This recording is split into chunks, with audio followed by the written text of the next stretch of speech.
Hi, I'm Devana, your Christian Femininity Life Coach, and I wanted to talk more to you about the journey I'm planning to take us on here, where we talk about femininity and how the role of the woman is vital in today's society and how we can show up in a way that will impact the whole world and have a greater impact for ourselves. So today the thing that I wanted to concentrate on was the Grand Commandment, Matthew 22 and 34, where they kind of talk about, almost in this covenant, really condensing the Ten Commandments into the Grand Commandment, right? Where Jesus said, love the Lord thy God with all your heart, all your mind, and all your soul, and love your neighbor like you love yourself, right? So it feels like there's tiers that he's giving you. He's telling you, do this, and do this. But I think that a lot of people, particularly women, because that's who I'm talking to, don't understand the as you love yourself part. But we're going to get to that. Let me introduce myself first. I'm very new here and I am starting a journey of a life coaching business. I worked for many years helping people change their lives in controlled settings, different controlled settings: mental hospital, prison, jail, outpatient mental health clinics. You almost name it, and I've worked there helping people support with changing their life. And so one of the things that I did was a lot of women's groups and a lot in closed circles. You hear things that you don't often hear unless you're concentrating on it or you are really trying to get people to understand a healing process, and you give them the opportunity to speak. So one of the first things was that the pace of today's woman's life is a lot. Like, going out in the world and doing the work stuff, all of the work stuff, switching to masculinity 40 hours a week, and then coming home and being responsible for all of this stuff, like, tends to weigh on a person, right? And helping people get back to their relationship with themselves and figuring out how to do it from our unique perspective has been a something that I've done for years and years. And a lot of the people that I work with said that if they had some of the stuff we were talking about then they would have never come to jail or prison. Of course, there I can't talk about God and those kinds of things. We talk about a blanket higher power, which is, kind of what's standard when you're helping somebody in the helping field, and that's okay for a while. And God was telling me, I want you to go and help my people, right? Because an ounce of prevention is worth a pound of the cure. Why do people have to come to this state in order to get the kind of wellness that God is sending through his people? God has a plan, and he wants to have his messengers deliver a message, and some of that message is wellness, and some of that is helping you go from where you are to where you want to be. Miles Monroe talks a lot about how God wants to bring his kingdom here, right? And we are the hands, feet, and mouthpiece of the mission, God's people. And when God wanted there to be chairs and tables, he didn't just poof from heaven make chairs and tables. He put the chairs and tables in the trees and gave the idea to man. So we have a role in how it shakes out, and how the message of God is delivered, and how we improve the landscape of the whole world around us. And for me, it was time to get to the front line and do what I'm supposed to do as far as helping women see how being in your natural default setting of womanhood is a great thing. A lot of the things that we hear about femininity and womanhood in this day and age, in 2021, are sugar-coated, watered down, have a negative connotation to them. But I find that when I am my best version of me, it involves humility, femininity, being who God wants me to be as far as my natural feminine default setting. And I wanted to come and talk to you and create a space where we can talk about those kinds of things, right? So, in the Matthew 22 and 34, the part where Jesus is talking about love your neighbor as you love yourself.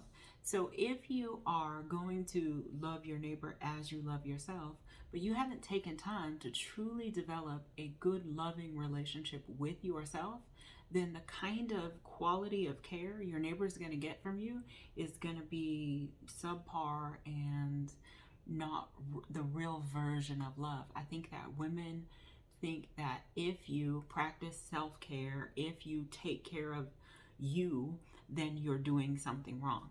I don't think that's the case, and I don't think that that's how God wanted his women to be cared for and to navigate the world. Like, it's not okay that mental health problems are on the rise like they are. It's not okay that people have so much anxiety, right? It's not okay that there's not deep, rich, beautiful relationship connections. There's a God fix for that. There's a feminine fix for that. That is tied to God, right? God wants his women to show up in the world the way that we have traditionally, in a way that connects the family, in a way that you feel like you're showing up in your stewardship role of mother, wife, self, sister, daughter, cousin, all of those things, the best possible way that we can, in a way that enriches the world. I just love how we can impact the world, and there's something about the way that our grandparents got it when I was growing up, at least the way my culture was expressed to me and the way that I grew up.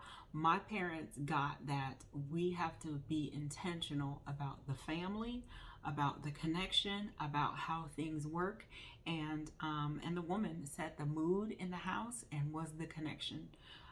Was a large part of the connection. Don't misunderstand. It's not like men don't get to or can't do anything. They can.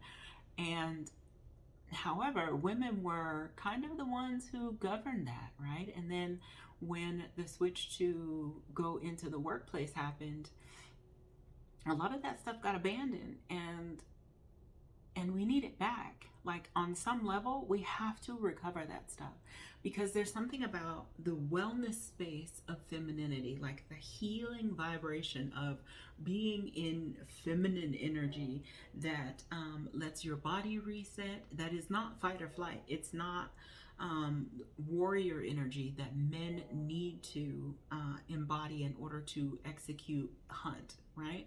We can go and we can hunt and we can, have great careers and degrees and all of the things, and if you don't know how to leave that energy elsewhere or rev down and go back to feminine energy, that fight or flight, chaos continuing to rage in you will tear your body down over time, and there will start to be like real health issues that come with that. But if you get intentional about returning to your default setting that is loving and nurturing and caring and connected to God and very slowed down, the kind of thing when they talk about how you're a man's peace at the end of the day. Well, the best way for you to be a man's peace at the end of the day is because you're your own peace throughout the day, because you've had time to connect with God. You have been in your healing, I want to say vibrations. Christians get real kind of nervous when they say vibrations, but like kind of the frequency that you're on is very mellow and slowed down, and you are connecting with children and doing all the beautiful things like taking opportunities to build relationships. That stuff is a real like hormone, what do you call it, like a real peaceful energy, and it's it shows up as peaceful in the world because it's peaceful on the inside too.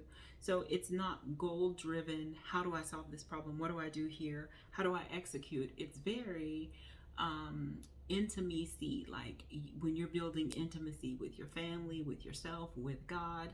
It's a very laid back, chill energy where, I mean, your all of your heart rate slows and all of those things. It's like cell rejuvenation to the point to where it is very much healing energy to rest in your feminine. And I don't think that people talk about that enough, how physically our bodies are not designed to do this switch to masculine that we have done. And don't misunderstand, I'm not like condemning people who have to work. I work a full-time job and I have to intentionally rev down. The way that I work involves connection and all of those things. However, if I'm not intentional about it, if I don't set aside time to connect with God, to connect with myself and care for who I am as a person, it goes back to that old adage of you can't fill somebody else's cup from an empty cup, right? We hear all the time in church where they say, feed people from the saucer. Like, really fill your cup up and then the overflow the world gets to have. That's a real thing. And a lot of people don't know how to get there from here and don't know how to do it, how to really shake off the residue from the past, like the trauma and resentment that we carry with us is expensive energy. And when you wake up one day and you grab your trauma from the past day and then you put it down in this day, in this conversation, and you don't know how to let it go, those kinds of things drag you down and start to weigh on you over time. There are ways to unravel that kind of stuff and move forward. And I've been training in it, teaching in it for a super long time. And I wanted to bring it here to this life space, to this life coaching space where we can talk about it and I can help you to understand the beauty of femininity while we talk about Christ as a foundation, and to just move through that change process. It is something that I love. And I'm not saying I'm perfect at it. I am not perfect at anything. I think that's a contradiction to Christianity anyway. I am not perfect. I'm present. Like, I really will do a self-evaluation and say, yeah, that's not a good part of your character. You should probably get rid of that. And then work to do that. The same way that I hold you all accountable, I am a work in progress and working to become the best version of myself. So I am a life coach who specializes in femininity and Christianity. And if that's something that you're interested in, there will be a link in the bio. There is going to be a journey here where I talk to you about it, where I open up parts of my life where you see how it's done, because I think there's this like mystery air around when somebody says be feminine or submit or those kinds of things, and people are like, yeah, no, but how does that shake out? Like, how does that really look? And I think a lot of people think it's very Stepford wife, and it's not. Like, I love my life. I love the way that interpersonal relationships work, and I'm able to, for the most part, operate in humility, be in my feminine energy, be able to not have the desire that I have like bulldoze the space and destroy relationships. I'm able to say, okay, I am a traditional Christian and I believe that God appointed a tiebreaker in the relationship. There's an appointed tiebreaker. And if we get to the point to where there's a back and forth, I trust that God has a process for how it works out. And if we're dealing with a situation and there's a submitted man who is submitted to God and God gives him an answer and it's something different than my desire, am I gonna like pull an Eve and just do an override, or am I going to think about the structure of the family and what I need over what I want in the moment. That takes emotional mastery, you guys. That takes really being able to see the bigger picture, being able to trust God, being able to see that the family structure is the real foundation that is safety and security. A large part of safety and security for your children, right? That under their feet, them seeing relationships go well and things like that is a beautiful part of what you get to give them in your resting in your default setting. The generation under you is going to see masculinity is beautiful. Femininity is beautiful. Yes, it can be expressed in toxic ways, but it is beautiful. And when they see the two people doing a relationship, right, they will see that it has perks. It's not all what people are trying to make it these days. So yeah, that's what I have to bring today.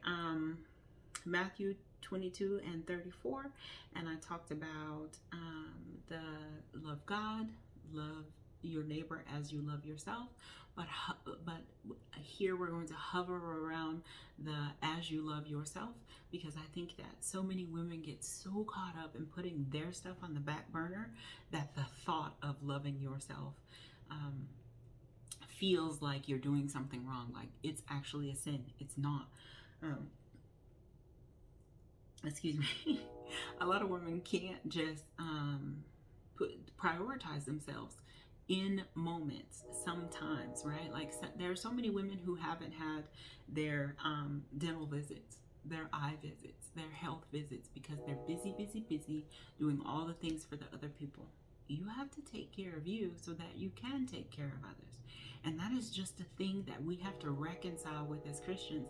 I think that we think that's the form of sacrifice that God is asking for. He is not. Let me assure you that a dysfunctional family is a family where one person in that family is not getting their needs met. And you can guarantee that your family is dysfunctional if you make it to where you are the person who is not getting the needs met.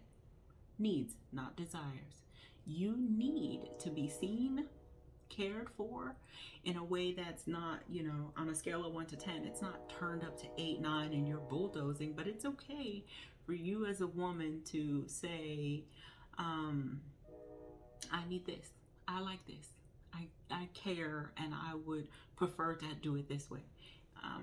Even in being a humble woman who loves God, you are a part of the family. You can care for you. You can take time out for you. And I think that a lot of women don't realize that that's a thing and know how to do that without it coming across as them bulldozing or clobbering anybody. Really setting aside time to do it, having a structure for it, having a value for it, it being a part of how you screen for friendships and relationships, and how you rear your children to understand, because know that your daughters are watching how you do womanhood, and womanhood is coming for them, right? When they get older and they have seen you sacrifice, and like you're like in a dry desert clawing, crawling on the, and that's the way that you express womanhood to them, what do you think they're gonna do? Like, who they're going to mimic that. But when they see you caring for them, loving God, caring for you, caring for them, and making yourself not above. And I think that's the thing, like, I don't think women really want to be like above, but sometimes it's hard for women to just get on par, like on the level where it's like medium, like you matter as a part of your family too. So some of the things that we do is we try to do external fixes when it's an internal thing, right? A new purse is not going to cut it. A new purse is not going to do it, right? A new hairstyle, a new this, a new that. Like I like to do a little bit pretty too, and that external fix is not going to mend an internal brokenness. only God will. And you being intentional about how you show up in the world. It is okay to come in as I matter too, without coming in too much as you bulldozing the space, or you know, insisting, or any of that, right? I always say that I don't like to insist. I want people to do things out of inspiration, not obligation, right? Like, I'm going to do my part and the other person's going to do their part, and it's not going to feel all transitional, but you know, when there's opportunities to nurture relationships, and I'm talking about like kids, mom, cousin, all of those things, we take the opportunity to nurture those relationships. We care for the individual on the other end of the relationship, and that invisible bridge that connects us. That's what I call relationships, invisible bridges.